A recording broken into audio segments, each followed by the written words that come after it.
আমাদের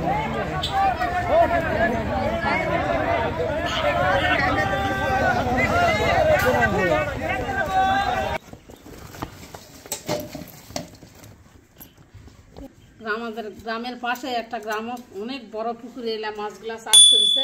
ওই পুকুরে মাছগুলো জাগ দিছে, জাগ দেওয়ার কারণে মাছগুলো ওরা একটু কম দামে বিক্রি করে দিছে। মাছগুলো সব ভালো তাজা মাছ আছে, ডিমালা মাছ।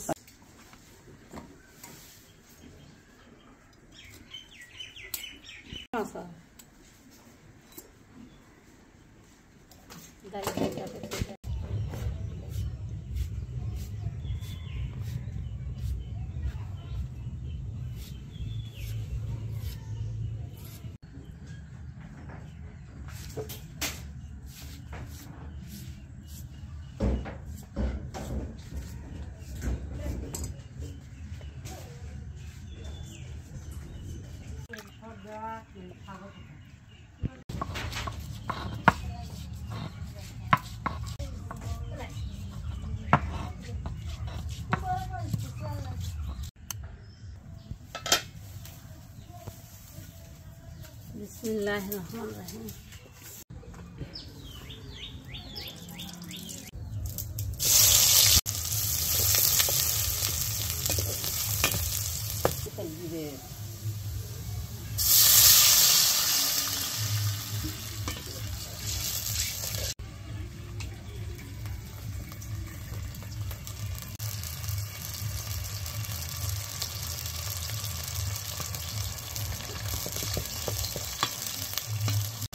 মাছের মশলা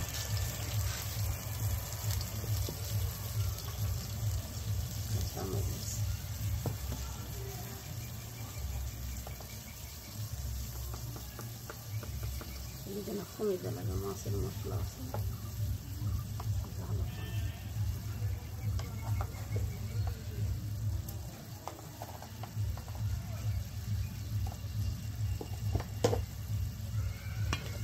এটা লাড়ো কারি পাতা তুলে নিয়ে আসুন।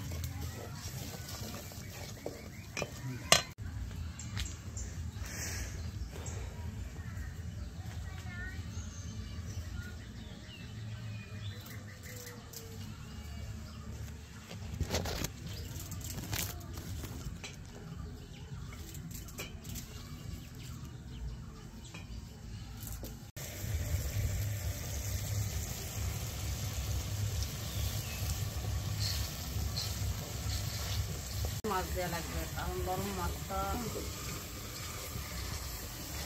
এখানে দেওয়া হবে।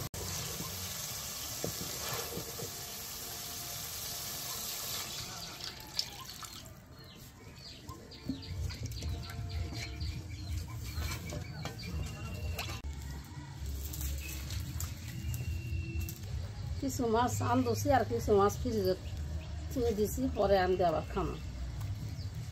পরিবারের যে কটা মানুষ সবার 2 পিস করে দিছি। গোটা মাছ দিয়ে ভালো হয়েছে, মাছ কাটলে গেল আর সৌন্দর্য থাকলো না।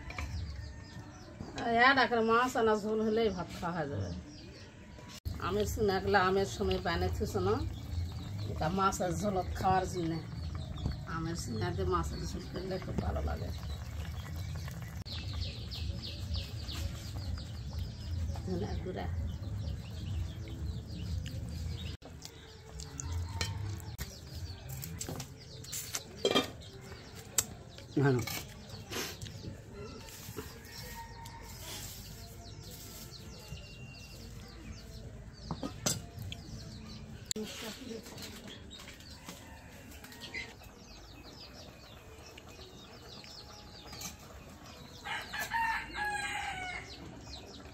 মাছ কিন্তু দেশি মাছ, এই জন্য কিন্তু মাছের গন্ধ, মাছের স্বাদই আলাদা।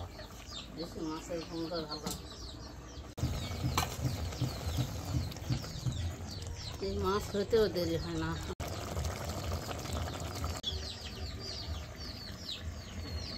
শুটে গেলে কি দেখতে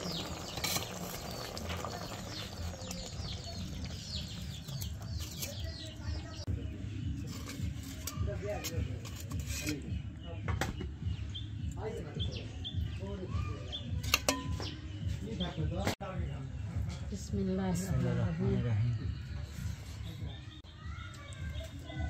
টক দিয়ে ঝোলটা একটু ঝোলটি স্বাদ হয়েছে। চুনা দিলে মাছের পোবার ঝোলটা মাছ স্বাদ হয়। টক দিয়ে পাক করলে খুব স্বাদের হয়।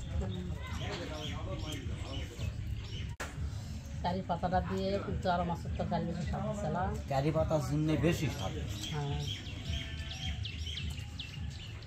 ঢাকনা আমন হচ্ছে আমের চুনা দিয়ে মাছের ঝোল। মায়েরা খুব খেলাতে বাবা আগে। খুব ভালো হয়েছে। মাথাটা যাবা তো একবারে ট্যাংরা মাছের মাথার মতন চাপাতে। কবার মাথা কিন্তু তাই তো স্বাদে মাথাটা।